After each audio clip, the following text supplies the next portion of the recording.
Praise lord. హల్లెలూయా. ప్రభు నామానికి మహిమ కలుగును గాక. ప్రభు ప్రేమించి మనకిచ్చిన ఈ రాత్రి సమయాన్ని బట్టి ముందుగా ప్రభుకు నా వందనాలు చెల్లిస్తున్నాను.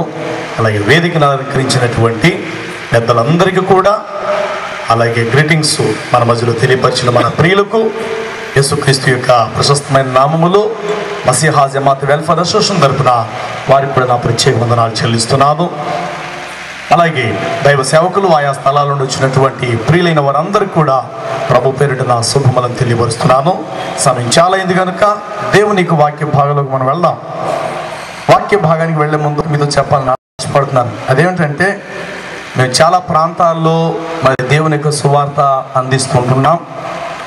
అదేవిధంగా దేవుని కృప చేత మీ ప్రాంతానికి కూడా మేము రావటం జరిగింది. మిగతా ప్రాంతాలకు మీ ప్రాంతానికి ఏమిటి ఇక్కడ వ్యత్యాసం అంటే, నేను ఒకటి కనుగొన్నాను. అదేమిటంటే, విశ్వాసులు లేక ప్రజలు అనబడిన మీరు చాలా ఆలస్యంగా వస్తున్నారు. అది నాకు అంతగా నచ్చలా. ప్రకటించినటువంటి రీతిగా ఇక్కడ చక్కటి పాటలు పాడేటువంటి వాళ్ళు ముందుగానే వచ్చారు. అయితే ప్రజలు మీరు రావటము చాలా ఆలస్యం చేశారు. రేపు ఒక్కరోజే ఉన్నది. రేపు చాలామంది మన ముస్లిం సహోదరులు నౌషద్ వాలి, ఇంకా కొంతమంది ఉన్నారు, అలాగే నేను, అలాగే సభల కన్వీనర్ గారు అయినటువంటి జానీ గారు ఇస్లాం మతము నుండి అసలు యేసుక్రీస్తు ప్రభుని ఎందుకు నమ్ముకున్నారు అన్న విషయాలు మీరు వినాలి. నిజంగా మీరు ముందుగా వచ్చినట్లయితే ఈ రాత్రి 2 సాక్ష్యాలు అందించడానికి మేము ఇష్టపడదాం. కానీ మీరు రావటం ఆలస్యమైన కారణాన్ని బట్టి ఆ సాక్ష్యాలను ముగించి కేవలం వర్తమానాలు మాత్రమే అందించడం జరిగింది. ఈరోజు రాత్రి తిరిగి మేము ప్రయాణం చేసి రాజమండ్రి వెళ్ళి మళ్ళీ రేపు దినాన్ని మరల మీద మధ్యకి వస్తున్నాం. బ్రదరు అమూలపాటి జాన్ గారు కూడా వస్తారు. రేపు దినము ఆఖరి రోజు కనుక త్వరగా మీరు రండి. రేపు ఆదివారం ప్రభు పునరుద్ధాన దినం. త్వరగా మీరు వచ్చినట్లయితే అద్భుతమైనటువంటి సాక్ష్యాలు, దేవునికి వాక్యాన్ని మనం విందాం. అలా వస్తానన్న వాళ్ళు, వచ్చేటువంటి మీరు మరొక మనిషిని తీసుకొస్తాము అని అన్నవారు ఒకసారి మీ చేతులు చూపించాలని ఆశపడుతున్నాను. Praise the lord. చాలా సంతోషం, మంచిది. త్వరగా రండి, బేగా ప్రారంభించుకుందాం. Praise the lord. ఈ రాత్రికాల సమయంలో దేవుని వాక్య భాగంలో నుండి యెషయా గ్రంథం 8వ అధ్యాయము ఆఖరి వచనాన్ని చదువుకుందారు. చదవగలిగిన వారు వేగంగా చదవండి. యెషయా గ్రంథము 8వ అధ్యాయము ఆఖరి వచనం. భూమి తట్టు తేరి చూడగా, భూమి తట్టు తేరి చూడగా బాధలను, 1 బాధలు, అంధకారమును, 2వది అంధకారమును, దుస్సహమైన వేదనయు, 3వది వేదనయు కలుగుచున్నది. చాలండి. ప్రభునందు నా మిక్కిలి ప్రియమైనటువంటి వారులారా, అనంత కరుణామయుడైనటువంటి సృష్టికర్త అయినటువంటి దేవుడు, సర్వ మానవ కోటికి పోషణకర్త యజమానుడు, ఆకాశం భూమి అందరి సమస్తాన్ని సృష్టించిన దేవుడు, దేవుడు ఆకాశము నుండి భూమి తట్టు తేరి చూడగా, భూమి తట్టున్న ఈ మానవ ప్రజల వైపు సృష్టికర్త అయిన దేవుడు చూస్తుంటుండగా దేవుని దృష్టికి 3 కనబడుచున్నాయట. 1 బాధలు. బాధలు. ఈ భూమండలం మీద వందలాది దేశాలు ఉండొచ్చు. అందులో వందలాది భాషలు మాట్లాడే ప్రజలు కోట్ల సంఖ్యలో ఉన్నారు. ఎక్కడ చూసినా, ఏ ప్రాంతంలో చూసినా బాధలు, బాధలు, బాధలు, బాధలు, బాధలు, బాధలు. 2వది కఠికమైనటువంటి అంధత్వం, గ్రహించలేని తత్వం, చీకటి, చీకటి, చీకటి. 3వది వేదన, వేదన, వేదన. బిడ్డలను కనటమే తల్లి వేదనతోనే కంటుంది, వేదనతోటే. ధనవంతుడు అంటాడు, అయ్యో నేను ఈ అగ్నిగుండములో వేదన పడుచున్నాను. చచ్చిన తర్వాత కూడా వేదన. బ్రతుకులో వేదన, పుట్టుకలో వేదన, జీవితంలో వేదన. చనిపోయిన తరువాత కూడా కొంతమంది వేదన చెందుచున్నారు. ప్రభునందు ప్రియులారా, శ్రద్ధగా వినండి. రాత్రి దేవుడు భూమి తట్టు తేరి చూడగా, చూడటం వేరు, తేరి చూడటం వేరు. అపోస్తులైన పేతురు, యోహానులు అంటారు, మా తట్టు తేరి చూడుము, అనగా వారి యొక్క ఏమైనా దొరుకునేమో అని పుట్టినది మొదలుకొని కుంటివాడు పేతురు, యోహాను వైపు తేరి చూచాను, తేరి చూచాను. దేవుడు భూమి తట్టు తేరి చూడగా అంటే చాలా స్పష్టంగా కళ్ళు మరింత పెద్దవిగా చేసుకున్నట్లుగా ఆకాశమందున్న దేవుడు నరుల తట్టు ఈ భూమండలం వైపు చూడగా దేవుని దృష్టికి ఏం కనబడుతున్నాయి అని అంటే, ఒకటి బాధలు, రెండవది అంధకారం, మూడవది వేదన. ఏ కుటుంబాన్ని మీరు దర్శించి మీరు ప్రశ్నించండి, అయ్యా నీ కుటుంబం ఎలాగున్నది అన్నట్టు మీరు ఎలాగున్నారు అన్నప్పుడు వాళ్ళు అంటారు, మేము బాగానే ఉన్నాం కదా, మేము బాగానే ఉన్నాం అంటారు. అవునా, నిజముగా మీరు బాగున్నారా అంటే, ఏదోలోండి మొన్నటి రోజు ఈ పరిస్థితి జరిగిన ఆ రోజు నుండి ఈ రోజు వరకు ఏదో బాధతోనే ఉన్నాం. గమనించండి, నేను సుఖంగా ఉన్నాను, నేను తృప్తిగా ఉన్నాను, నేను ఆహ్లాదకరంగా ఆనందముతో నేను జీవిస్తున్నాను అని చెప్పటానికి ఈ లోకంలో ఎవరు లేరు. ఒకవేళ ఉంటే అది యేసుక్రీస్తు ప్రభుని తెలుసుకున్న వారు మాత్రమే అయి ఉండాలి. దేవునికి స్తోత్రం కలుగును గాక. దేవుడి భూమి తట్టు తేరి చూడగా ఒకటి బాధలు, అంధకారం, వేదన కలుగుట నేను చూచుచున్నాను అని చెప్పాడు దేవుడు. 9వ అధ్యాయం యెషయా గ్రంథం మొదటి మాట చూద్దాం. అంటే ఇప్పుడు మనం చదువుకున్న వచనానికి క్రింద వచనం చూద్దాం. అయినను వేదన పొందిన దేశము మీద మబ్బు ఇక నిలవదు. దేవుని చప్పట్లు కొట్టి స్తోత్రం చెప్దాం. Praise the lord. 9వ వచనం మొదటి వచనంలో 9వ అధ్యాయం మొదటి మాటలో దేవుడు ఈ మాట చెప్తున్నాడు. అయినను, అవ్వచ్చుగాక, అయినప్పటికీ, అయినను వేదన పొందుచున్న ఎటువంటి దేశము మీద మబ్బు నిలవలేదు, చీకటి అనబడినటువంటి మబ్బు ఇక నిలవదు అని దేవుడి రాత్రి వాగ్దానం చేస్తున్నాడు. దేశం అంటే మట్టి కాదు, దేశం అంటే మనుషులని ఒక మహాకవి చక్కగా వర్ణించాడు. నిజమే, దేవుడు లోకాన్ని ఎంతో ప్రేమించను అంటే పర్వతాలు, కొండలు, లోయలు, పుట్టలు, మెట్టలు అని కాదు. దేవుడు లోకమును ప్రేమించను అంటే ఇది ఆకాశము, భూమిని, మట్టి, రాళ్ళు, రప్పలు కాదు.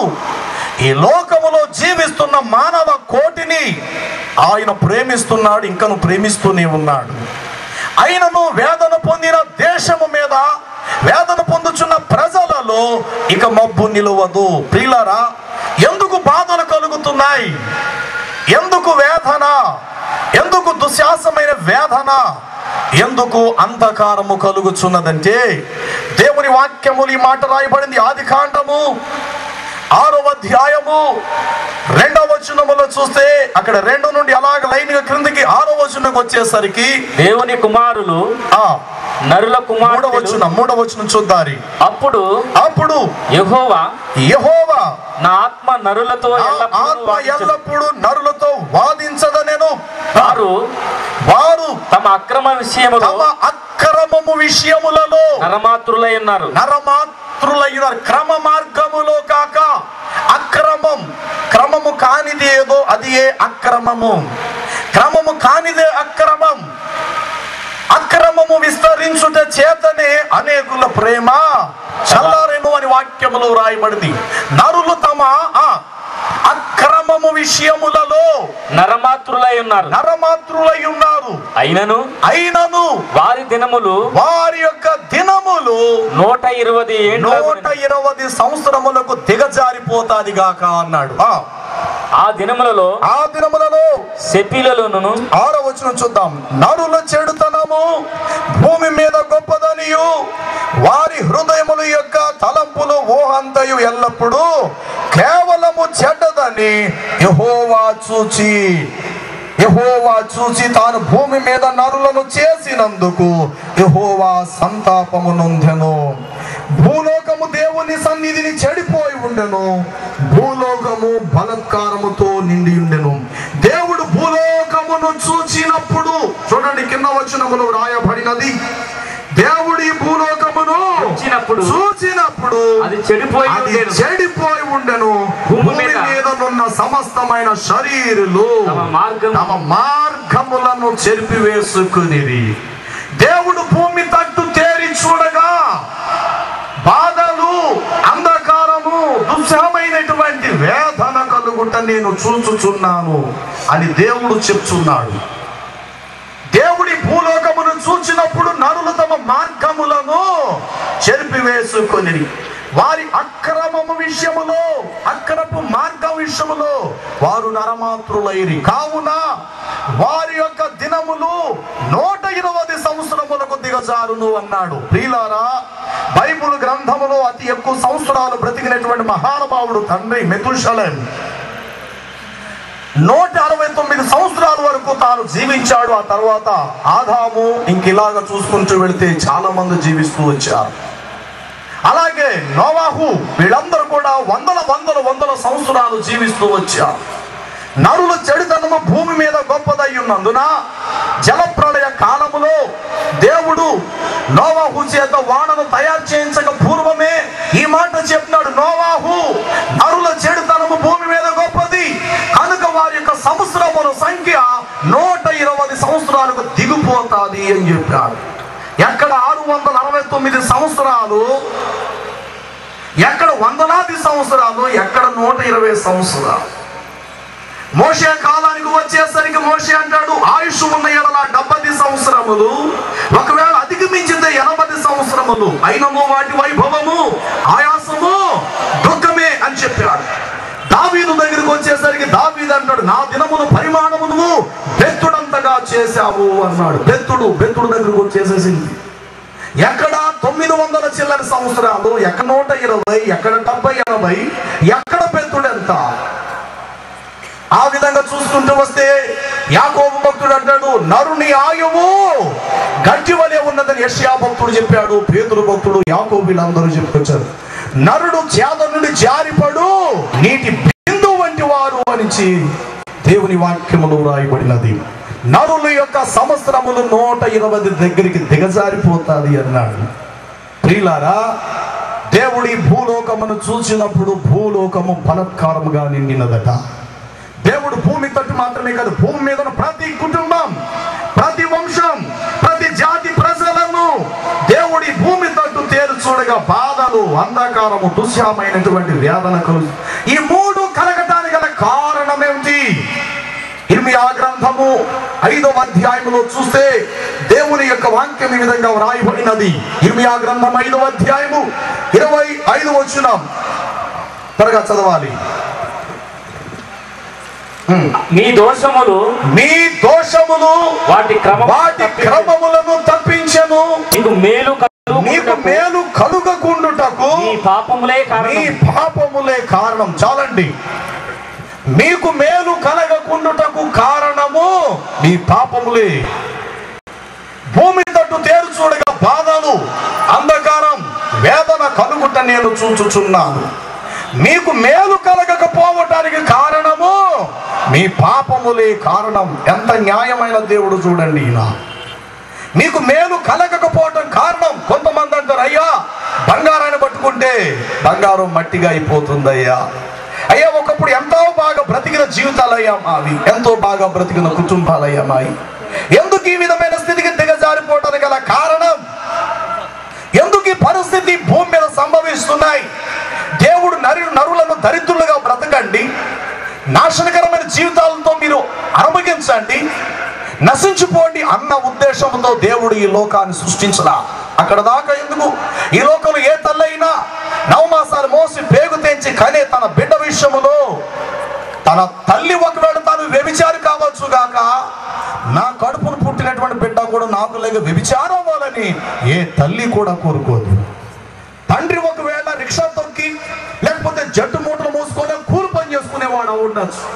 వాడు కడుపును పుట్టినటువంటి కొడుకు నాకులాగే రిక్షా తొక్కుని బ్రతకాలని వాడు ఆశపడ్డాడు. నా కొడుకు మంచి చదువు ఇంజనీర్ అవ్వాలని అనుకుంటాడు. ఆఖరికి రిక్షా తొక్కునేటువంటి వాడు సహితం, చిన్న కూలి పని చేసుకునేటువంటి వాడు సైతం కూడా నా కొడుకు లేక నా కూతురుకు గొప్ప వ్యక్తి అవ్వాలని ఆశపడు. అరే, కేవలం కూలి పని చేసుకునేటువంటి వ్యక్తి యొక్క ఉద్దేశమే అంత మంచిదైనప్పుడు, సాక్షాత్తు వ్యభిచారి ఒక బిడ్డ కన్ని తన బిడ్డ కూడా తన వల్ల వ్యభిచారి కాకుండా ఒక మంచి యోగ్యురాలు అవ్వాలని ఒక వ్యభిచారి ఆలోచిస్తున్నప్పుడు, సాక్షాత్తు పరిశుద్ధమైన దేవుడు సృష్టికర్త, ప్రేమతో, శాశ్వత ప్రేమతో ప్రేమించే దేవుడు ఈ నరులు దరిద్రమైన జీవితం, చెడిపోయి నాశనకరమైన బ్రతుకు, వేదన, దుఃఖము ఇవన్నీ కూడా అనుభవించాలి అన్న ఉద్దేశముతో దేవుడు మానవులను పుట్టిస్తున్నాడా అంటే కానే కాదు. ఎందుకోసం ఈ పరిస్థితులు జరుగుతున్నాయి అంటే మీకు మేలు కలగకుండుటకు కారణం మీ పాపములే. దానిపై వచ్చినములు ఏం చెప్పాడు తెలుసా? నీ దోషములు వాటి క్రమములను తప్పించాము. ఒక ఆయన నాతో అంటున్నాడు, ఇదేంటండి, ఇదే వేసవకాలం బాబు, వేసవకాలంలో వర్షాలు ఏంటండి, ఇంత భయంకరమైన వర్షాలా?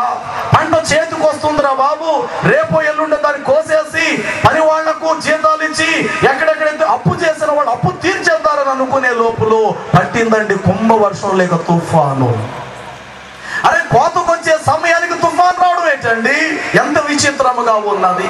క్రమము తప్పించేసి నీ వాతావరణములో మార్పు వచ్చేసేసింది. మీ దోషములు వాటి క్రమములు తప్పిస్తున్నాయి. పడవలసిన సమయంలో వర్షాలు పడక, పడకూడని సమయాల్లో వర్షాలు పడవటం, రావాల్సినటువంటి సమయంలో రావాల్సినటువంటి ఆశీర్వాదాలు భూమి మీద మనుషులు శాపముగా అనుభవిస్తున్నారు. కారణం ఏమిటో తెలుసా? మీ దోషములు వాటి క్రమములను తప్పించుచు ఉన్నవి. మీ దోషములు వాటి క్రమములు తప్పించుచున్నవి. మీకు మేలు కలగకుండుటకు మీ పాపములే కారణం. నేను కారణం అని చెప్పట్లేదు ఆయన, నేను కారణం అని చెప్పట్లా. మీకు మేలు కలగకపోవటానికి ఎవరట కారణము? మీరే అని ప్రభువే సాక్షాత్తు దేవుడే సెలవిస్తున్నారు. ప్రియులారా, నేడు దినాన్న పాపము విషయములో మానవుడు ఎంత స్వతంత్రుడై ఉన్నాడు అంటే, పాపము చేసే విషయంలో తారతమ్యం చిన్న పెద్ద అని భేదం లేదు. పాపము చేసేటువంటి విషయంలో వరస భేదం అనేటువంటి క్రమము లేదు. ఇచ్చలవిడితనముతో శరీర కోరికల కొరకు భయంకరమైనటువంటి పాప భీతికి అలవాటు పడి అతి భయంకరమైనటువంటి స్థితిలో ఈ సమాజంలో జీవిస్తున్నారు ప్రజలు. ఒక దినాన్ని నాకు తెలిసినటువంటి సిటీ కేబుల్ ఆ వైరేసేటువంటి కుర్రాడు, ఏంటండి బాబు రోజులు ఇలాగ అయిపోయి అన్నాడు. ఏంటయ్యా కారణం ఏంటంటే, ఏముందండి బాబు చెప్పడానికి సిగ్గేత్నం మాకు అన్నాడు. ఏమిటంటే, అతడు కేబుల్ వైర్స్ అలాగా వేస్తున్నటువంటి సమయంలో 4 ఆడవాళ్ళు కలిసి ఆ కుర్రాడు ప్రక్క పిలిచారట. పిలిచి అన్నారట, అంటే కేబుల్ వైర్ వేయించుకునే ఆడవాళ్ళు ఏంటి దగ్గర పిలిస్తే, నువ్వు చెప్పు అనుకుంటారట. ఏంటమ్మా, ఏంటి మీ ఇంట్లో కంప్లైంట్ వచ్చిందా? ఏంటంటే, అది కాదయ్యా, అది కాదు అని చెప్పి చాలా వరకు ఆలోచించి అన్నట్టు అర్ధరాత్రి వస్తుంటారు చూసావా, అదేదో బ్రూ ఫిల్మ్ మీద అంటారు, అది చెప్పడానికి మాకు కొద్దిగా సిగ్గేస్తుంది. అది రాదా మా కేబుల్ టీవీలో, మాకు రాదా అని అంటుంటే అతడు బెత్తరపోయి చూస్తున్నట. లేదమ్మా ఈ ఛానల్లో రాదు అన్నాడు. ఏదో మొత్తం మీద చెప్పాడట. చాలా మంది టీవీలో వస్తాదట కదా, మా ఫ్రెండ్స్ చెప్తున్నారు, మా టీవీల్లో రాదా అంటే ఎంత భయంకరమైన జీవితానికి సమాజంలో ప్రజలు అలవాటు పడిపోతున్నారు. సంసారులు సహితము వ్యభిచారులుగా మార్చబడుతూ ఉన్నారు. కారణము మీ దోషములు వాటి క్రమమును తప్పించుచున్నవి. దేవుడు సరైన మార్గములో నడుడి, మేలు కలుగు మార్గం ఏదో తెలుసుకొని అందులో మీరు నడవండి అని దేవుడు మనుషులకు బోధిస్తుంటే మనుషులు తమ మార్గములను చెరిపివేసేసుకుంటూ ఉన్నారు. పాపానికి ప్రజలు అమ్ముడు పడిపోతున్నారు. పాపము చేయి ప్రతివాడును పాపమునకు దాసుడై ఉన్నాడు అనేసి యేసు క్రీస్తు ప్రభు వారు చెప్ప జరిగింది. పాపము చేయి ప్రతి మనుషుడు పాపమునకు దాసుడై ఉన్నాడు. మీ పాపములు మిమ్ములను పట్టుకొనును. పాపము చేయటం వల్ల ప్రజలకు అవమానం వచ్చును అని కూడా దేవుని వాక్యములో రాయబడింది. అయితే నేడు దినాన పాపముని మనుషుడు మోడల్గా తీసుకున్నాడు. నేడు దినాన పాపమును ప్యాషన్గా తీసుకున్నాడు. పాపం అనేది ఒక హాబీ, అదే పెద్ద తప్పేం కాదు. భూమి మీద జీవిస్తున్నాం కనుక చేయాలి అన్నట్టు పాపాన్ని జుర్రుకుంటూ, పాపాన్ని సేవిస్తూ, పాపమును జీవిస్తూ ఆఖరికి పాపములోనే చస్తున్నాడు ఈ మానవుడు. కనుకనే భూమి మీద ఏం జరుగుతున్నాయంటే భయంకరమైన జబ్బులు, భయంకరమైన నాశనకరమైన తెగుళ్ళు, వేదన, దుఃఖం ఇవన్నీ కూడా భూమి మీద సంభవిస్తున్నాయి. ఒక దినాన విజయవాడలో నేను మీటింగ్స్ వెళ్తే ఆటో నగర్ సెంటర్లోంచి ఒక యవనస్తురాలు ఆ సభలకు వచ్చింది. ఇలా 3 దినాలు అయిన తర్వాత ఆఖరి దినాన ఆ ప్రార్థన చేస్తుంటే ఒక యవనస్తురాలు ఒక చీటీ తెచ్చి నా చేతిలో పెట్టింది. నేను అనుకున్నాను కానుకేది ఇస్తుందేమో అనుకున్నా. అమ్మ అదిగో పాస్టర్ గారు అక్కడ ఉన్నారు, కానుక తీసుకెళ్ళి ఆవిడకి ఇచ్చేసే అమ్మ అంటే, అది కాదన్నా మీరు ఇంటికి వెళ్ళి మీరు చదివి నా కోసం ప్రార్థన చేయండి అంటే, మనుషులు అది చీటీ ఏదో అనుకోలేదు, కవర్లో పెట్టేస్తే నేను కానుకేమనుకున్నా. సరే కదా అనుకోని అది నేను తీసుకొని జేబులో పెట్టుకొని ప్రార్థన చేసినట్టు నా రూముకు వెళ్ళి నా చొక్కా ఇప్పుచున్న సమయంలో ఆ యొక్క చీటీ నాకు గుర్తొచ్చి ఆ చీటీ నేను తెరిచి చూసా. ఆ లెటర్ ప్రియులారా, అక్కడ రాయబడిన విషయం, అన్న ఈ 3 రోజులు సభలు జరిగినట మా ప్రాంతం నుండి చాలా వరకు ఇక్కడికి మీ వాక్యం వినడానికి వచ్చారు. కానీ దురదృష్టవంతురాలని 2 రోజులు నేను కోల్పోయాను. ఈ ఆఖరి రోజు రావాలని ఆశతో నేను వచ్చాను. అన్న నా కోసం ప్రార్థన చేయండి అని అంటూ క్రింద కొన్ని విషయాలు. అన్న, నేను నా తల్లిదండ్రులకు ఒక్కగాను ఒక కుమార్తెను. నా తల్లి నా చిన్నతనంలో చనిపోయింది. ఆ తర్వాత మా మేనత్తాళ్ళు నన్ను పెంచి పెద్ద చేశారు. ప్రస్తుతం నేను గర్భవతినయ్యాను. నేను పెళ్లి చేసుకోకుండానే గర్భవతినయ్యాను అన్నది. గర్భవతిని అంటే పెద్ద గొప్ప ఏం కాదు. కారణం ఏమిటంటే, ఓహో ఆమె కాలు జారింది, లేకపోతే నా క్రమం అని అనుకుంటాం. అలాగే నేను అనుకున్నాను, ఏ యవనస్తులను ప్రేమించినట్టుంది, ఆ కారణాన్ని బట్టి ఆమె గర్భవతి అయిందేమో అనుకుంటూనే చదువుతున్నాను. నేను చదువుతుంటుంటే ఆ కింద విషయాలు రాసుకొచ్చింది. అదేంటో తెలుసా? నాకు జన్మనిచ్చిన నా తండ్రి వల్ల నేను గర్భవతిని అయ్యాను అని రాసుకొచ్చింది. ఎంత భయంకరమైన విషయం. ఏంటి అని చెప్తే అందులో ఇంకా విపులంగా రాసుకొచ్చింది. ఈ మాత్రం చీటీ ఆ లెటర్ ఉంది. మా ఇంటికి ప్రతిరోజు పాలు వేయటానికి సాయంత్రం మాత్రం మేము పాలు వేయించుకుంటాం. నా తండ్రి సామిల్లో పనిచేస్తాడు, చెక్కలు కోసేటువంటి మిల్లులో పనిచేస్తాడు. నా తండ్రికి కాస్త త్రాగుడు అలవాటు ఉంది. నా తల్లి అయితే చచ్చిపోయింది. బయట తిరుగుతూ ఉంటుంటాడు. నేను పెద్దదాన్ని అయిన తర్వాత మా మేనమావుల ఇంటికి నుంచి ఇంకా నేను నా తండ్రి దగ్గరికి వచ్చేసాను. నా తండ్రికి భోజనం గట్ట వండి పెట్టడం నేనే చేస్తుంటాను. ప్రతిరోజు పాలు వస్తాయి, పాలు మేమే వేయించుకుంటాం. అయితే ఒక దినాన నా తండ్రి పాలల్లో మొత్తం మీద మత్తు పదార్థం కలిపేసి నాకు ఇచ్చాడు. నాకు తెలియదు. ఆ విధముగా నా తండ్రి నా చేత నన్ను పాపముగా వాడుకున్నాడు. అది అలవాటు మరిగి అది ప్రతిదినము నన్ను చేస్తూ పాపం చేసి ఈరోజు నేను గర్భవతిని అయ్యాను. అయితే కొళాయి దగ్గర నీళ్లు పట్టుకోవడానికి నేను వెళ్తే ఏంటి రోజుకి ఎత్తుగా ఉంటుంది ఏంటి అన్నట్టు నువ్వు ప్రతి నెల అవుతున్నావా లేదా అన్నట్టు కొళాయి దగ్గర ఉన్న కొంతమంది స్త్రీలు నన్ను ప్రశ్నించినప్పుడు నాకు డౌట్ వచ్చింది. ఆ తర్వాత చూపించుకుంటే నేను గర్భవతిని అయ్యాను. కానీ కారణం ఏమిటని చాలా తలబాదుకుని ఏడుస్తే ఒక దినాన నా తండ్రి, నేను పడుకున్నట్టుగా ఉంటుండగా నా తండ్రి వచ్చి నాతో కలబోయాడు. అప్పుడు నేను గ్రహించాను నా తండ్రి వల్లని. దేవుని బిడ్డలారా, ఎంత భయంకరమైనటువంటి పరిస్థితులు ఈ సమాజం జీవిస్తుందో చూడండి. క్రమము లేదు, మనుషులు విచ్చలవిడితనము, స్వేచ్ఛాపరులై పాపము విషయములో హద్దు మీరి విచ్చలవిడి జీవితానికి సమాజములో అలవాటు పడిపోయారు.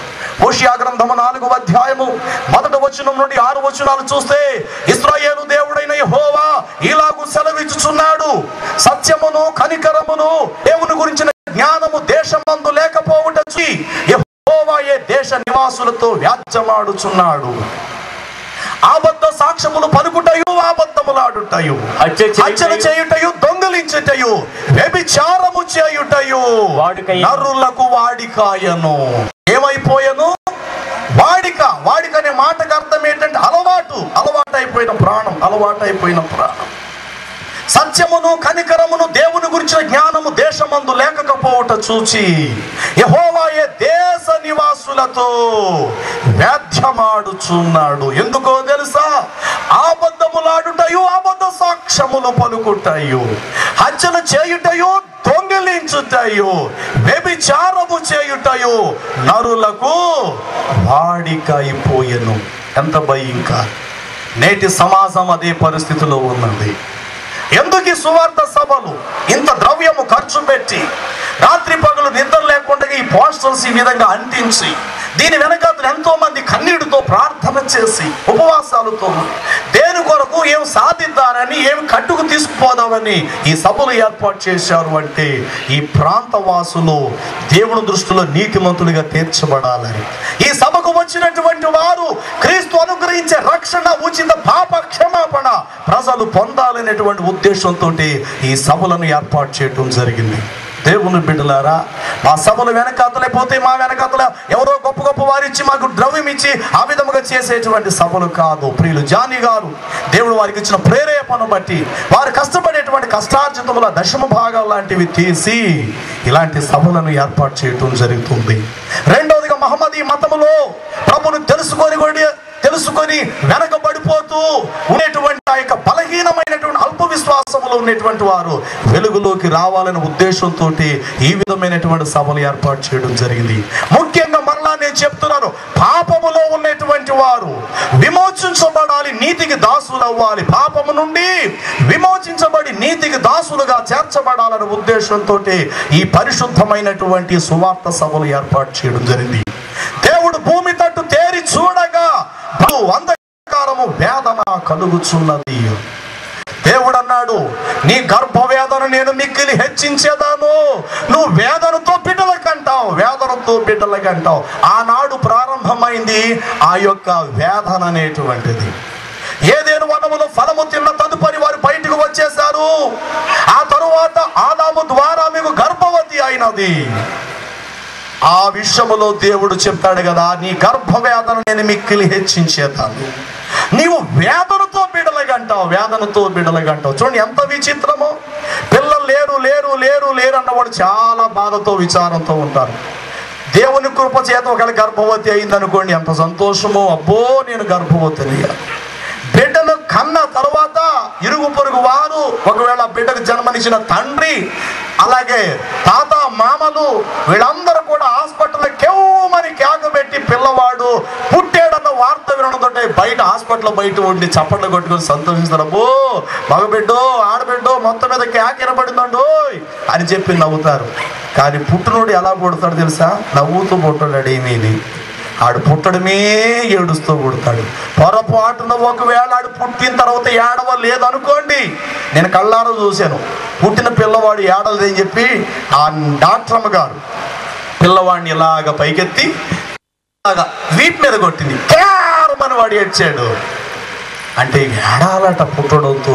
ప్రియులారా, వాడు పుట్టుకలో ఏడుస్తే ఉన్న వాళ్ళందరూ నవ్వుతారు. చక్కగా వాడు చచ్చిపోతే ప్రక్కనున్న వాళ్ళందరూ కూడా అనుకుంటాడు, ఇప్పటి వరకు నేను ఏడ్చిన ఏడుపు చాలదనా, ఇంకా నా చుట్టూరు కూర్చొని మీరు తగలడి ఏడుస్తున్నారు. ఇప్పటి వరకు ఎంతో బాధ అనుభవించాను, నా జీవితంలో ఎంతో దుఃఖం ఎంతో వేదన అనుభవించాను, అది నా చుట్టూరు కూర్చొని ఇప్పుడు కూడా నన్ను చచ్చిపోనివ్వరా, లేకపోతే నిద్రపోనివ్వరా, ఇంకా నన్ను చంపుకు తింటారా? నిజమే, అలాంటి కొన్ని సంఘటనలు అదే మాటలు ఎదురవుతూ ఉంటాయి. దేవుని బిడ్డలారా, ఎందుకు ఈ భూమి మీద వేదన, ఎందుకు ఈ బాధలు, ఎందుకు క్రమము తప్పి పడవలసిన సమయంలో వర్షాలు పడకూడని సమయంలో మరుగైన స్థలము నుండి తుఫాను అన్నట్లుగా ఊహించలేని సమయములలో భయంకరమైనటువంటి సునామీ లాంటి పరిస్థితులు ఎదురై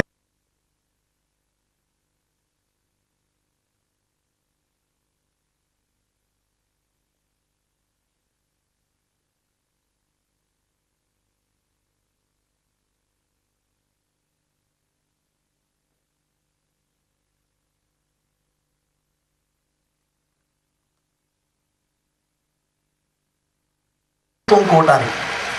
పిల్ల చూస్తే ఇంచుమించు 1.5 సంవత్సరాల వయసు కలిగిన బిడ్డ.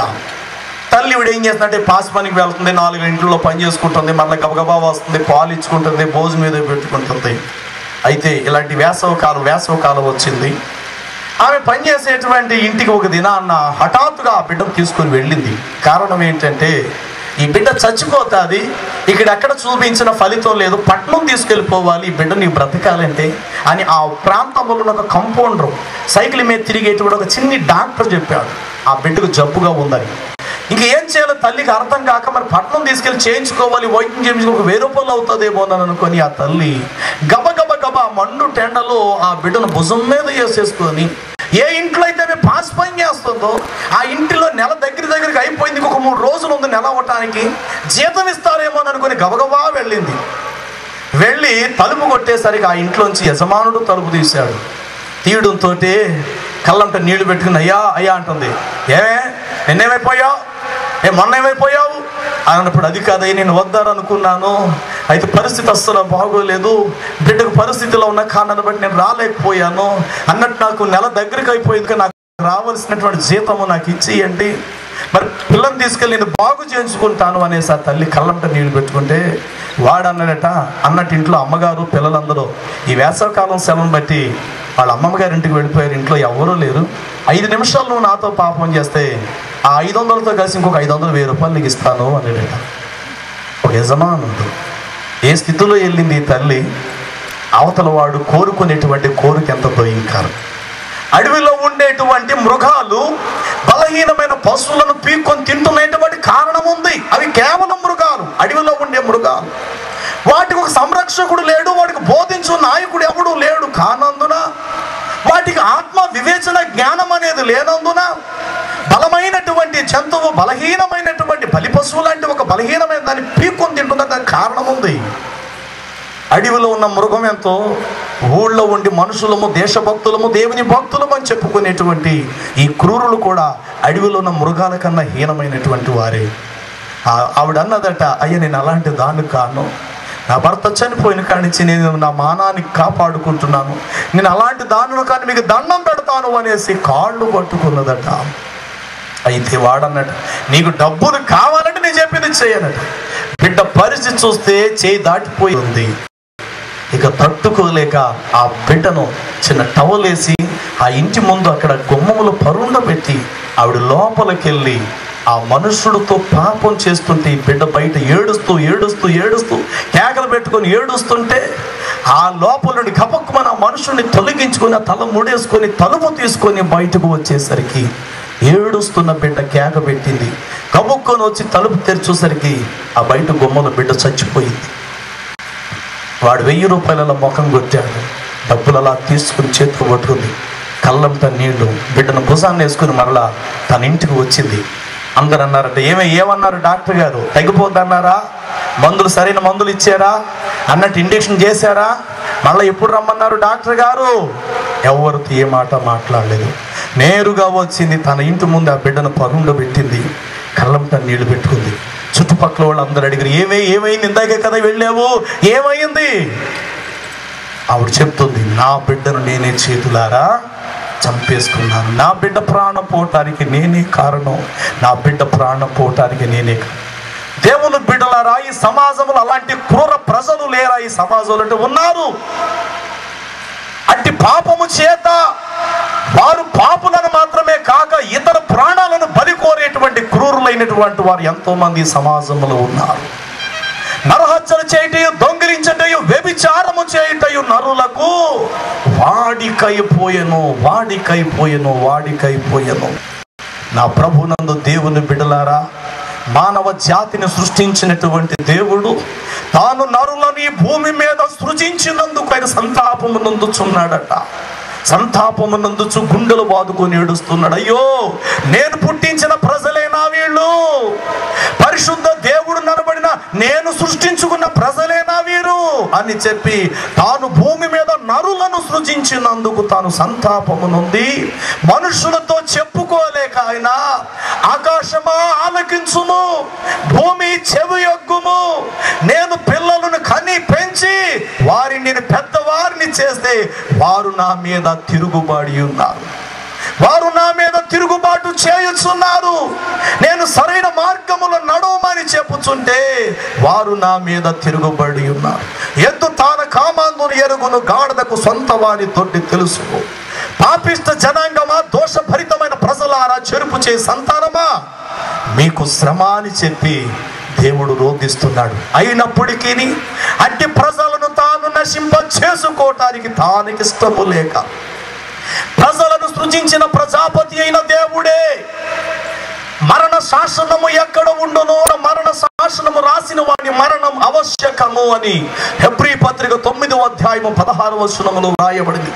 ఏ దేవుడైతే పాపము చేస్తే నీకు దండన, పాపము చేస్తే నీకు రాళ్ళు దెబ్బలు, పాపము చేస్తే నీవు శిక్షార్హుడవు అని ఏ దేవుడైతే తన చేతితో రాశాడు, మరణ శాసనము ఎక్కడ ఉండునో అక్కడ మరణ శాసనము రాసిన వాడి యొక్క మరణము ఆవశ్యకం.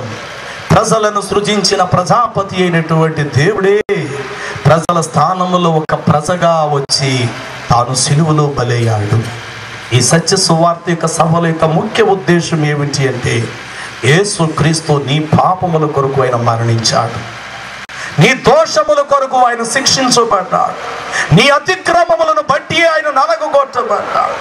ఆయన చేసేది ఏదో ఒక పెద్ద పాపాన్ని బట్టి ఆయన మరణించలా, ఆయన అన్యాయస్తుడుగా ఆయన ఆ విధంగా మరణించండి ఆయన చేసిన దోషాన్ని బట్టి కాదు, కేవలము నువ్వు చేసినటువంటి పాపమును బట్టి. దేవుని బిడ్డలారా, అంత భయంకరమైనటువంటి పాపముతో ఈ భూమిలో ఉన్నటువంటి పాపములు మానవుడు జీవిస్తున్నాడు. ఇది పాపము అని కొంచెం కూడా మానవునికి చలనము లేదు. ఇది తప్పు, ఇలా చేయొద్దు అనేటువంటి స్థితి కూడా లేదు. నాకు తెలిసిన రాజమండ్రిలోని అన్నా చెల్లెలు ఇద్దరు కలిసి పెళ్లి చేసుకున్నారు. అన్నా చెల్లెలు ఇద్దరు కలిసి ఒకే తల్లి కడుపును పుట్టినటువంటి అన్నా చెల్లెలు. కారణం, వాళ్ళ ఇంట్లో తల్లిదండ్రులు పెంచిన పెంపకం అలా తయారయ్యి సినిమాలు చూసి ఇంకే రకరకాలు చూసి శరీర కోరికలను రేకెత్తించుకొని పెళ్లి కాకుండా వాళ్ళిద్దరూ కలిశారు. గర్భవతి అయ్యారు. సీక్రెట్గా ఇద్దరు పెళ్లి చేసేసుకున్నారు. సొంత అన్నా చెల్లెలు. ఎంత భయంకరం!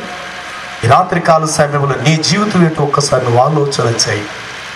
మీకు మేలు కలగకుండాటకు కారణము నీ పాపములే. నీ కుటుంబ పరిస్థితి దిగజారిపోయి నిస్సహాయ స్థితిలో ఉండడానికి కారణము నీ పాపమే, మరెవరిదో కాదు.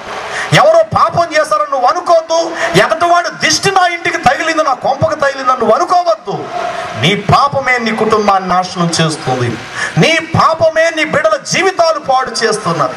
నువ్వు చేసిన పాపమే నీ కుటుంబం నశించిపోవటానికి గల కారణం.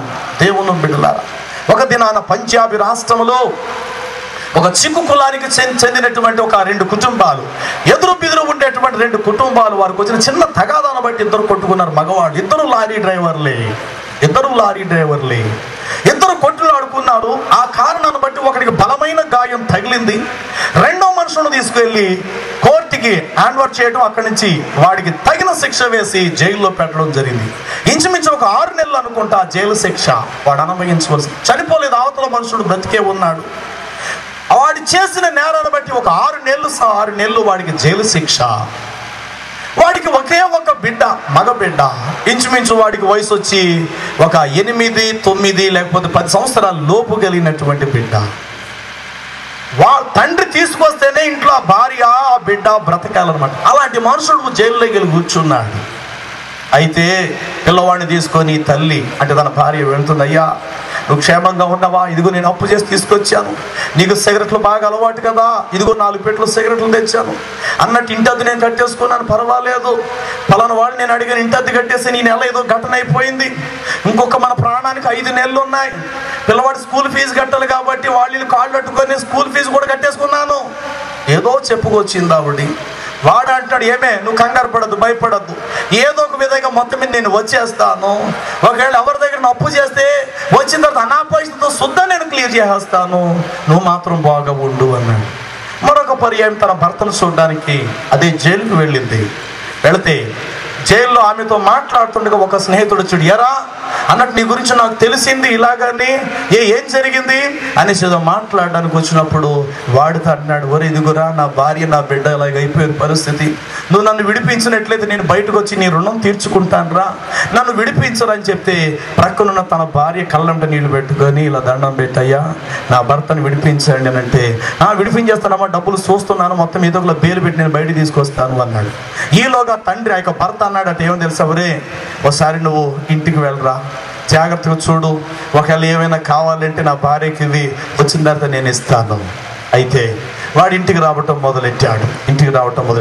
టిఫిన్ తీసుకురావటం, కూర తీసుకొని రావటం, పిల్లోడికి ఏదో పప్పలు తీసుకురావటం, అలాగా చిన్న చిన్నగా సహవాసం ఇంట్లో పెరిగింది. ఇక్కడేమో నెలలు గడుస్తున్నాయి. 6 నెలలు పోయి 4 నెలలు, 4 నెలలు పోయి ఒక 3 నెలలు పోయి ఇంకో 2 నెలలు టైం ఉందన్నమాట. వాడు తరచుగా ఇంటికి వెళ్ళటం, ఇంట్లో టిఫిన్ వడ్డించుకొని తినటం, భోజనం వడ్డించుకొని తినటం, ఇలాగ ఒక్కొక్కసారి అక్కడే స్నానం చేయటం, వెళ్ళటము, ఆ విధమైన పరిచయము వాళ్ళిద్దరు పాపానికి లోబడిపోయారు. ఇది జరిగిన సంఘటన నేను చెప్తున్నాను. ఆ పాపానికి లోబడిపోవడం బట్టి భర్త చూస్తే ఆ యొక్క జైల్లో ఉన్నాడు. తన శరీర కోరిక తీర్చువాడు లేని కారణం బట్టి పరాయి పురుషుడికి లోబడిపోయింది స్త్రీ. ఒక దినాన ఆ స్త్రీ, ఆ తల్లి, పరాయి పురుషుడు ఇద్దరు ఒకే మంచం మీద కలుస్తుండగా ఆ పిల్లవాడు చూసేశాడు. చూసి ఇదిగో నీ పని చెప్తాను నాన్నతో, నీ పని నేను చెప్తాను అని అంటే పిల్లవాడు నోరు నొక్కేసింది. వాడు గబగబా బట్టలు సర్దుకుని వాడు వెళ్ళిపోయాడు. మరుసటి దినాన్న ఈ పిల్లవాడిని ముక్కలుగా నరికేసి గోను సంచిలో పెట్టేసింది. తన సుఖానికి అడ్డు వచ్చినటువంటి ఆ పిల్లవాడిని నరికేసేసింది. మరుసటి రోజు వాడు వచ్చాడు. పిల్లవాడిని చంపేయటం, రక్తంతో శుభ్రం తుడిచేయడం, గోను సంచిలో పెట్టేయటం. వాడు రావడంతో గోను సంచి మోటించి దీన్ని తీసుకెళ్ళి ఎక్కడైనా ఊరు అవతల పడి మన సుఖానికి అలవాటు పడిపోయి మన సుఖానికి వీడు అడ్డుగా ఉన్నాడు. అంటే ఆమె శరీర కోరిక కొరకు తన సొంత కన్న కొడుకునే చంపేసేసుకుందండి. కన్న కొడుకునే చంపేసుకుంది.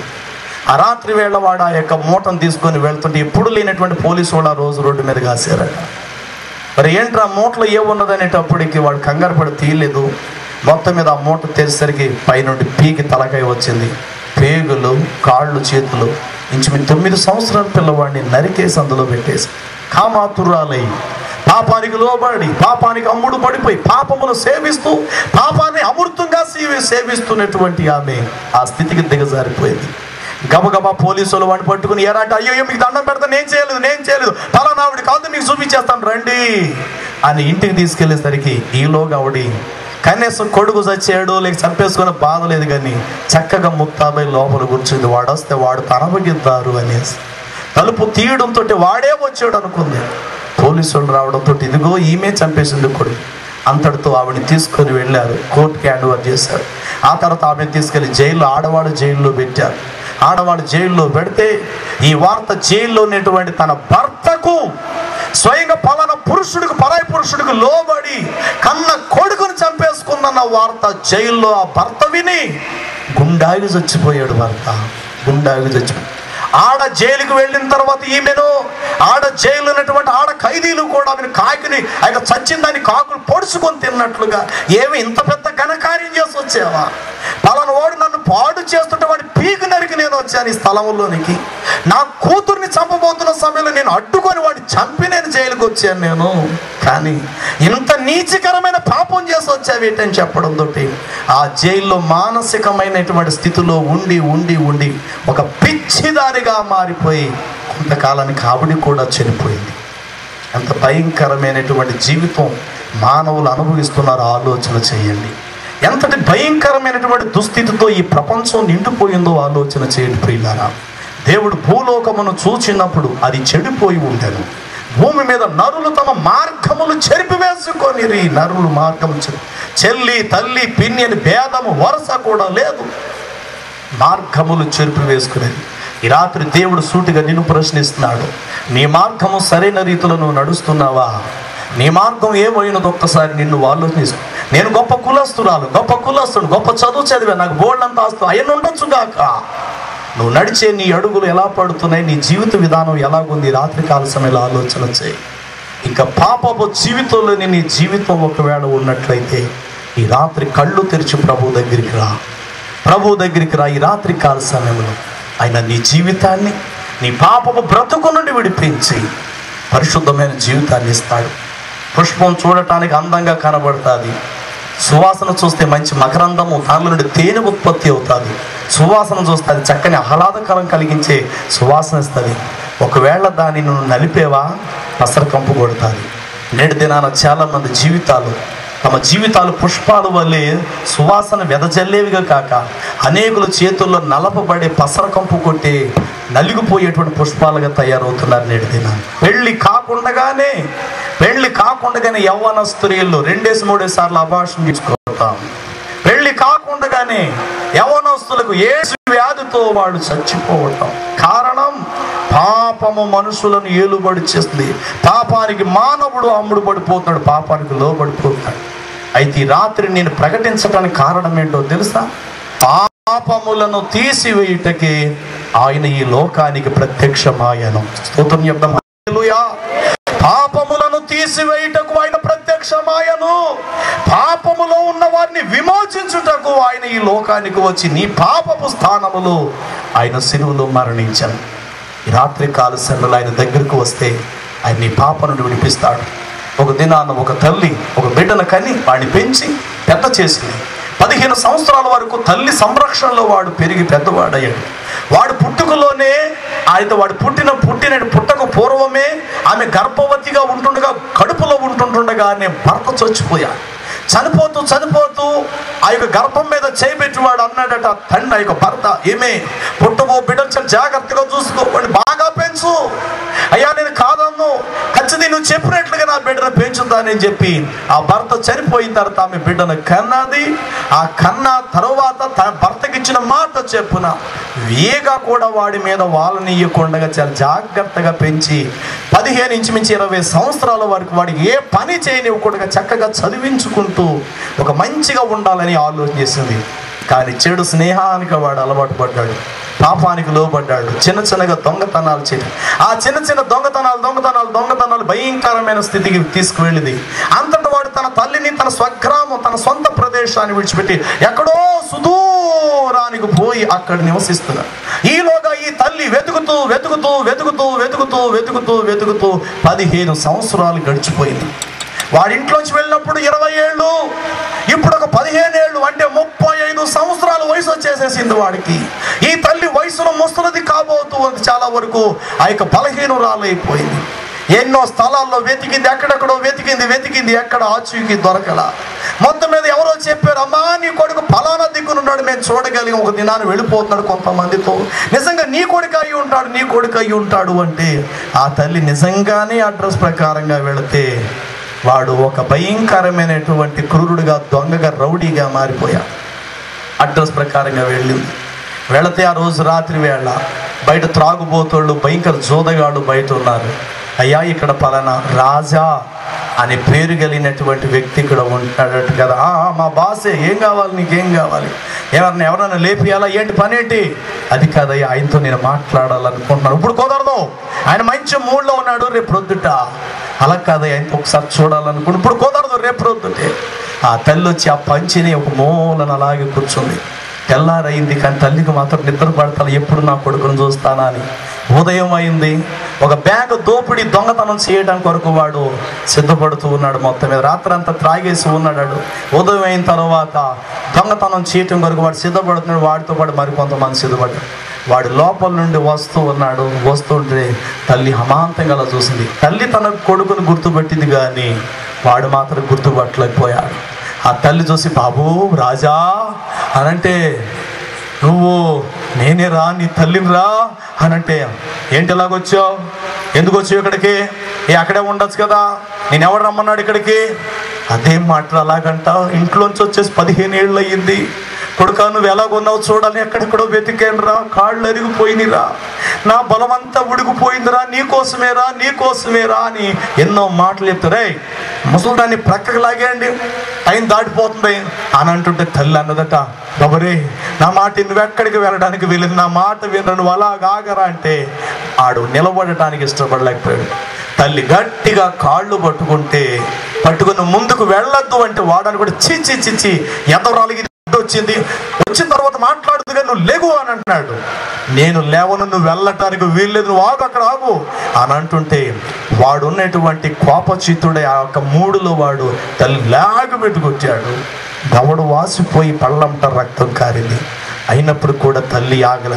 వెళ్ళిపోతున్నటువంటి వ్యక్తిని కాలర్ పట్టుకొని ఆపింది. నా ప్రాణం ఉంటుండే నేను ముందుకు పోను, నువ్వు ఆగు, నీ తండ్రికి నేను ఇచ్చిన మాట చెప్పునా, నువ్వు ఎక్కడైతే పుట్టావు, ఎక్కడైతే పెరుగు అక్కడ నిన్ను తీసుకువెళ్తానికి నేను వచ్చాను, నువ్వు వచ్చేయి అనేసి అంటుంటే వాడు తట్టుకులు మళ్ళా కొట్టేసరికి ఎదురుగా వెళ్ళి 2 చేతులు చాపేలాగంటూ ముందుకు వెళ్ళడానికి వీల్లేదంటే తప్పించుకొని రావటానికి ఇంక కష్టంగా ఉండి ఆమెను ఎత్తి పడేశాడు. ప్రియులారా, జరిగిన విషయం ఏంటంటే, పడేయటమైతే వాడు పడేశాడు, కానీ ఆమె పడటం భూమిలో ఉన్న ఒక ఓసకు ఆమె గుచ్చుకుపోయి ఇటు నుంచి ఆ ఓస బయటకు వచ్చి రక్తపు మడుగులో పడిపోయే పరిస్థితి ఎదురైంది. ఆ రక్తపు మడుగులో ఉన్నటువంటి ఆమె లేవలేని స్థితిలో వాడు ముందుకు వెళ్ళిపోతుంటే కేక పెట్టింది, బాబు రే రాజా అనంటే ఎదరు నడుస్తున్నాడు. గబుక్కుని చూసి, బాస్ మీ తల్లిగారు అదుగో పడిపోయింది, రక్తం కారుతున్నప్పటికీ వాడు ఒక్కసారి వెనక్కి చూసేసరికి రక్తపు మడుగులో పడిపోయినది. ఆ రక్తపు మడుగులో ఉన్నటువంటి ఆమెను చూసి, రక్తపు మడుగులో ఉన్న స్థితిని చూసి గబగబా దగ్గరికి వచ్చాడు. తల్లి తన కొడుకును వెతుక్కుంటూ వస్తే, అమ్మా నువ్వు అన్నం తిన్నావా, మంచినీళ్ళు త్రాగుతావా, అన్నుడు రాత్రంతా నువ్వు బయటే ఉన్నావట, నన్ను వెతుకుతూ వచ్చి, అయ్యో తలుపు కొడితే నేను వద్దును కదమ్మా అన్న మాట గత రాత్రి తిన్నాను, ఏ ఒక్కటి వాడికి తల్లికి చేయలా. అంత దూరం ప్రయాసంతో వస్తే, అమ్మా నా కోసం నువ్వు వచ్చావు అన్నటువంటి సానుభూతి ఒక మాట చెప్పలేదు. అవన్నీ కూడా జ్ఞాపకం చేసుకొని, తల్లి నన్ను ఆగమంటే ఆగలేని కారణాన్ని బట్టి నేను నా తల్లిని చంపుకునే స్థితిలో ఉన్నానని చెప్పి రక్తాన్ని రక్తాన్ని చూడడంతో కొడుకు హృదయానికి మార్పు కలిగింది. రక్తాన్ని చూడడంతో ఆ యొక్క కొడుకు హృదయము స్పందించబడి తల్లిని మొత్తం మీద పైకి లేపి, అప్పటికే ముసలిదయ్యింది, చాలా బలహీనురాలు, కొడుకు మీద బెంగ పెట్టుకొని చాలా హీనురాలుగా మారిపోయింది. అలాంటిది రక్తం చాలా వరకు కారిపోవడంతో అంటున్నట్టు, ఒరే ట్యాక్సీ పిల్లలు రాదు, నా తల్లిని హాస్పిటల్కి తీసుకెళ్తాను రా అంటుంటే ఆ తల్లి అంటుందట, బాబా నన్ను ఏ హాస్పిటల్కి తీసుకెళ్ళొద్దురా, నన్ను ఏ హాస్పిటల్కి తీసుకెళ్ళొద్దురా అంటుంటే తల్లి యొక్క మరణ స్థితిని చూచి కొడుకు హృదయమునకు పశ్చాత్తాపం కలిగింది. కొడుకు కళ్ళంట కన్నీళ్లు కారటం ప్రారంభించాడు. కన్నీళ్లు కారుస్తూ ఉన్నాడు. ఆ తల్లి తన కొడుకు కన్నీళ్లు కారుస్తుంటే ఆ కన్నీళ్లు తుడుస్తూ తన బయట చెంగుతో ముఖం ఒత్తుతూ ఉన్నది. చిన్ననాటి దృశ్యాలు గుర్తొస్తున్నాయి. చంకని ఎత్తుకొని గోరు ముద్దలు పెట్టి, ఆకాశం చందమామను చూపిస్తూ గోరు ముద్దలు పెట్టి, తాను బయటికి వెళ్ళి పని చేసి వచ్చి తన కొడుకుకు వేడివేడు నీళ్లు పోసి తను వండుకునేటువంటి భోజనం ముందు తన కొడుకుకు పెట్టి అడుగుని మిగిలిన కాసంత మెతుకులు తాను తినే ఆ మొదటి స్థితిని వాడు జ్ఞాపకం చేసుకున్నాడు. ఆ జ్ఞాపకం చేసుకోవటం వాడి కళ్ళంట కన్నీళ్లు రావటం ప్రారంభించినాయి. గుండె బ్రద్దలైంది. కన్నీళ్లు కారుస్తున్నాడు. ఆ కన్నీళ్లు కారుస్తూ తల్లిని పట్టుకొని ఏడవటం ప్రారంభించాడు. ఆ తల్లిని పట్టుకొని ఏడుస్తూ ఉంటుంటే ఆ తల్లి అంటుంది, బాబా నన్ను ఈ హాస్పిటల్కి తీసుకెళ్ళలేదురా, నేను చనిపోయే ముందు ఒక్కసారి నా చేతులను ప్రమాణం చేయి. వాడన్నాడు, ఏం చేయనమ్మా, కనీసం గత రాత్రి వచ్చి ఒక ముద్ద నీకు పెట్టలేకపోయా అమ్మా, ఇదిగో తొడుక్కొని ఏనాడు ఒక చీర నీకు పెట్టలేదు, ఒక జాకెట్ గుడ్డ కూడా నేను నీకు పెట్టలేదు. నన్ను వెతుక్కుంటూ, నన్ను ప్రేమించి నన్ను వెతుక్కుంటూ వస్తే కనీసం నా ఇంట్లో నేను చేర్చుకొక రోడ్డు మీద ఉంచి తిరిగి నా సుఖం కొరకు, నా స్వేచ్ఛ కొరకు నిన్ను చంపుకునే స్థితికి నేను దిగజారిపోయే నా తల్లి అని తల్లిని పట్టుకొని ఏడుస్తూ కొడుకు కన్నీడు గారుస్తాను. అప్పుడు వాడన్నాడు, ఏదైనా సరే నేను ప్రమాణం చేస్తాను చెప్పమ్మా అంటే అప్పుడు ఆ తల్లి అన్నదట, ఒరే జీవితంలో నేను ఇక ఇలాంటి దొంగతనానికి నేను అలవాటు పడ్డా, నా ప్రాణాన్ని మార్చుకుంటానని ఒట్టేశాడు. త్రాగుడుకు అలవాటు పడి నా జీవితాన్ని ఈ దినాన్ని నుండి మార్చుకుంటాను ఒట్టేశాడు. ఎక్కడైతే నువ్వు పుట్టి 20 సంవత్సరాల వరకు పెరిగి నువ్వు ఉన్నావో ఆ సొంత ప్రదేశానికి నేను వెళ్ళిపోతానని చెప్పి నాకు ప్రమాణం చేశాడు. తల్లి తన కుమారుడు నొసలు దగ్గర తెచ్చుకొని ఆ నొసల మీద తన కొడుకునకు ముద్దు పెట్టి తల్లి చచ్చిపోయినటువంటి ఆ తల్లిని తీసుకెళ్ళి భూస్థాపన చేశాడు. ఒంటరిగా తన గదిలో కూర్చొని ఏడుస్తూ ఉన్నాడు. 2 రోజులైంది, 3 రోజులైంది. తన స్నేహితులు వచ్చి, బాస్ నువ్వు చాలా విచారంతో ఉన్నావు, ఇదిగో మందు, కాస్త మందు త్రాగు అని చేతికి గ్లాస్ ఇస్తుంటే దాన్ని చూసేసరికి తన తల్లి యొక్క రక్తం అందులో కనబడుతున్నట్టుగా, రక్తము పొర్లుచున్నట్లుగా కనబడింది. గ్లాస్ తీసుకెళ్ళి గోడకేసి కొట్టేశాడు. ఇలా కాదు, మా బాసు మనసుని మార్చలేకపోతానని చెప్పి ఒక వ్యభిచారిని తీసుకొచ్చి ఆమెకు డబ్బులు ఇచ్చి అన్నారు, ఏ విధము చేతని మా బాసు మా గురువు మనసును మార్చాలి, లోపలికి వెళ్ళి చెప్తే నగ్నంతో లోపలికి వెళ్ళింది. ఆమెను చూడడంతో తన తల్లి గుర్తుకొచ్చింది. కళ్ళు మూసుకున్నాడు. ఆమె వెంటనే బయటకు వచ్చింది. నన్ను అమ్మ అని పిలిచాడు. నేను ఆయనతో ఉండలేని చెప్పి బయటకు వచ్చేసేసి ఈ విధంగా తన మనసు మార్చడానికి ప్రయత్నం చేశారు. మనసు మాత్రం మారు. తన స్నేహితులందరితో చెప్పాడు, ఒరే ఇంతవరకు మీ జీవితాలతో నేను ఆడుకున్నాను, ఏదో పొలమో నేను మీకు ఇచ్చాను, మిమ్మల్ని తప్పుడు మార్గంలో నేను మిమ్మల్ని లాక్కెళ్ళిపోయాను, నా జీవితాన్ని నేను మార్పు చేసుకుంటున్నాను, ఈ రోజు నుండి మీకు నాకు సంబంధం లేదు, నేను వెళ్ళవలసిన చోటుకి నేను వెళ్ళిపోతున్నాను చెప్పి ఏ ప్రదేశంలో తన కొరకు తన తల్లి ఒక ఇల్లు సిద్ధపరిచి తన కొడుకు పేరు మీద ఉన్నదో, ఎక్కడైతే వాడు పుట్టాడో, ఎక్కడైతే వాడు పెరిగాడో ఆ సొంత స్థలానికి ఆ కొడుకు వెళ్ళటము వాడి జీవితాన్ని ధన్యకరంగా మార్చుకోవటం జరిగింది. ప్రియులారా, ఈ రాత్రి నేను చెప్తున్నాను, ఏ తల్లి అయితే నవమాసి పేరు తెంచి కానీ రక్తము చిందించి జన్మనిచ్చిందో అదే తల్లి తిరిగి వాడు బాగు కొరకు, వాడు బ్రతుకు కొరకు, వాడి మేలు కొరకు ఆ తల్లి రక్తం చిందించటం అనేది ఎంత అవసరమైందో విశ్వమునకు కర్త అయినటువంటి ప్రభు అయిన యేసుక్రీస్తు వారు కూడా ఆయన ఒకప్పుడు నిన్ను చేశాడు, నన్ను చేశాడు. సృజించినటువంటి ఆ ప్రభువు నన్ను విమోచించటానికి తను తాను అపరాధ పరిహారార్థ బలిగా యజ్ఞ పశువుగా కొయ్య శిలువ మీద రానులో ఆయన వేలాడి తన ప్రాణాన్ని పెట్టాడు. కారణం ఏంటో తెలుసా? భూలోకం చెడిపోతుంది. ఈ భూమి ఎవరిది అనుకుంటున్నారు? దేవుడిది. ఈ భూలోకం చెడిపోతుంది. ప్రజలు దేవుని వారు ప్రజలు పాపానికి అమ్ముడుబడి పరిశుద్ధతకు దూరం అయిపోయి అన్యాయపు జీవితానికి అక్రమానికి లోబడిపోయి పాపానికి బానిసలుగా జీవిస్తుంటే సృజించిన దేవుడు గుండెలు బాదుకొని ఏడుస్తాడు. మార్పు చెందాలని అనుకుంటాడు కానీ ప్రజలు కఠిన హృదయులై ఉన్న కారణాన్ని బట్టి ఆయనే భూమి మీదకు వచ్చి తన ప్రాణాన్ని పెట్టడం జరిగింది. ఈ రాత్రి సమయంలో నువ్వేం చేయాలనుకుంటున్నావో ఆలోచన చేయి. ఇంకా పాపంలో జీవించాలనుకుంటున్నావా? ఒక్కసారి నిన్ను ప్రశ్నించుకో. దయచేసి ఉన్న చోటునే ఒకసారి లేచి నిలబడండి. ప్రార్థన చేసుకుని మనం ముగించుకుందాం. ప్రార్థన చేసుకుందాం. నా ప్రియ తల్లి, నా సహోదరుడా, ఈ రాత్రి కాల సమయంలో ప్రభు నిన్ను ప్రశ్నిస్తున్నాడు. అవును ప్రభు, ఎవరు కళ్ళు తర్వాత దయచేసి అందరు కళ్ళు మూసుకోరండి. Praise the Lord, hallelujah, praise the Lord, hallelujah, hallelujah. Oh thank you Lord Jesus, hallelujah, praise the Lord, హల్లెలూయా.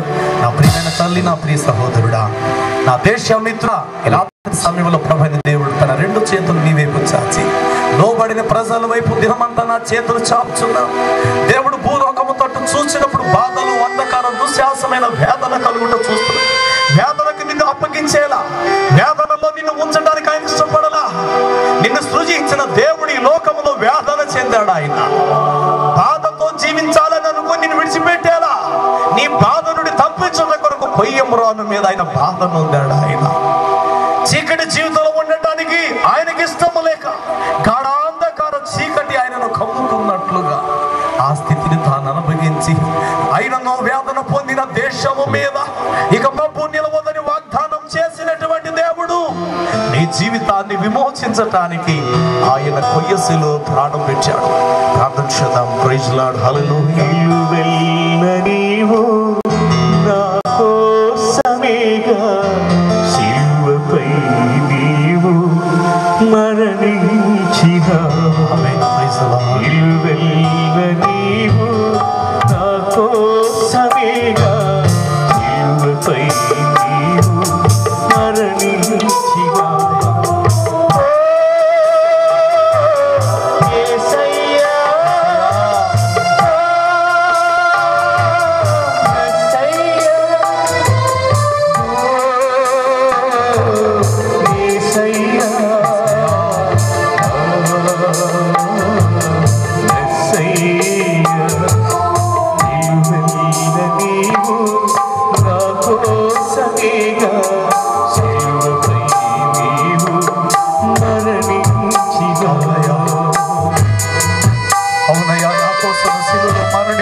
భూమి తట్టు తేరి చూడగా బాధలు, అంధకారం, దుశ్శాసమైన వేదన కనబడుచు. ఆయనను వేదన పొందిన దేశం మీద మబ్బు వాగ్దానం చేశాడు. పాపానికి దాసుడై ఉన్నాడు. నీ దోషములు వాటి క్రమములు తప్పించను. నీకు మేలు కలగకపోవటము నీ పాపములే నీ కారణం. నీ జీవితానికి అశాంతి, నీ కుటుంబ స్థితి సరిగ్గా లేకపోవడం, కుటుంబంలో చిక్కుముడులు, భయంకరమైనటువంటి పరిస్థితి కలగడం కేవలం నువ్వు పాపం నీ పాపాన్ని బట్టి ఈ స్థితికి దిగజారావు. ఈ రాత్రి సమయంలో నీ పాపపు మూటను విడిచిపెట్టు. పరిశుద్ధుడైన యేసుక్రీస్తు ప్రభు శిలువ చెంతకు నేరుగా వచ్చేసేసే. ఆయన నిన్ను తోనాడేవాడు కాడు. చెడిపోయిన వ్యక్తి అని చెప్పి అందరిలాగా నిన్ను వ్రేలెత్తి చూపించి నిన్ను అసహాయంగా చూసుకునేవాడు కాడు. ఆయన నువ్వు పాడైపోయావని చెప్పి అందరూ మంది నిన్ను తృణీకరించేవాడు కాదు. ఏ స్థితిని బట్టి నువ్వు ఆ విధంగా చెడిపోయావో పాడైపోయావు ఆయనకు తెలుసు. ఆయన అర్థం చేసుకోగలిగిన దేవుడు, ఆయన అర్థం చేసుకున్న దేవుడు. ఆయనకి ఎవరో చెప్పవలసిన పని లేదు. నీ స్థితిని ఆయన ఎరిగినవాడు. యేసు అందరి హృదయములను ఎరిగినవాడు, అందరి హృదయాలు ఎరిగినవాడు. నా ప్రియ తల్లి, నా ప్రియ సహోదరుడు, ఎంతకాలం నీ పాపాన్ని బట్టి నువ్వు జీవిస్తావు? నీ బిడ్డల జీవితానికి నెమ్మది లేకుండా నువ్వు చేసే నీ పాపాన్ని బట్టి నీ భార్య వేశ్యగా మారటం, నీ కుమార్తెల జీవితం చెడిపోవటం ఎంతకాలం నువ్వు చూస్తావు? ఈ రాత్రి కాల సమయంలో నేరుగా ప్రభు దగ్గరికి రా. ప్రభు, ఈ చేతులతో ఎంతో పాపం చేసేదయ్యా, ఈ పాదములతో ఎన్నో పాపపు స్థలములకు పరుగులు ఎత్తికెళ్ళేదయ్యా. ఆ శాపం అంతా ఈ రోజు నా ఇంట్లో, నా కుటుంబంలో ఏలుబడి చేస్తుందయ్యా. ఇతరులకు నేను ఏదైతే చేశానో అదే పరిస్థితి నా ఇంట్లో, నా బిడ్డల జీవితాల్లో సంభవించిందయ్యా. ప్రభువా, ఈ స్థితిని బట్టి నేను ఎంతో కుమిలిపోతున్నాను. ప్రభువా, ఈ రాత్రి నా జీవితాన్ని, నా కుటుంబాన్ని పాదాల దగ్గర పెడుతున్నాను యేసయ్యా.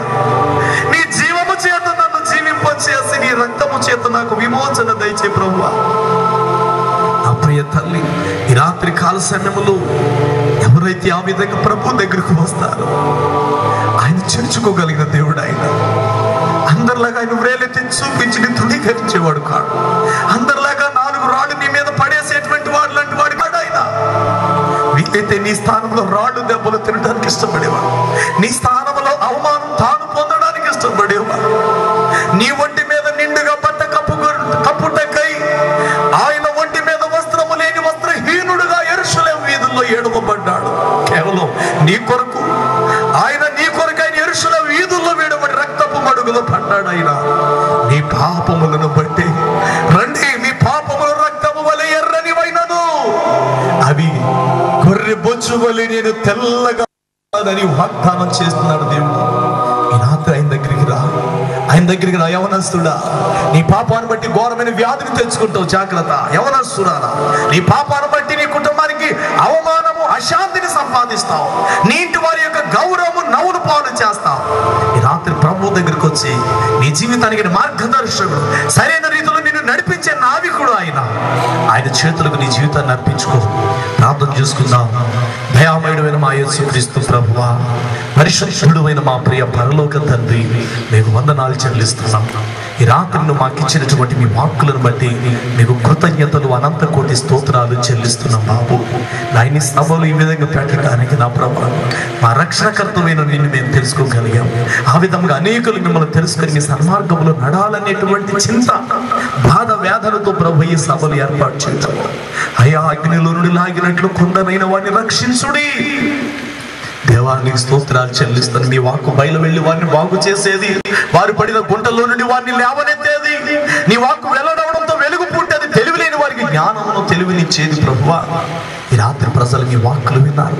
మీ పరిశుద్ధమైన రక్తంతో మీ బిడ్డలను విమోచించిన ఆయన, మీ పవిత్రమైనటువంటి పరిశుద్ధమైన రక్తము చేత మీ బిడ్డలను శుద్ధి చేయి తండ్రి. ఎందరు నీ తట్టు చూస్తారు వారికి వెలుగు కలుగుని, ఎందరు నిన్ను అంగీకరిస్తారు వారందరూ దేవుని కుమారులు, కుమార్తెలు. ఈ రాత్రి స్థలములు ఉన్న వారందరూ నీ ప్రజలయ్యా.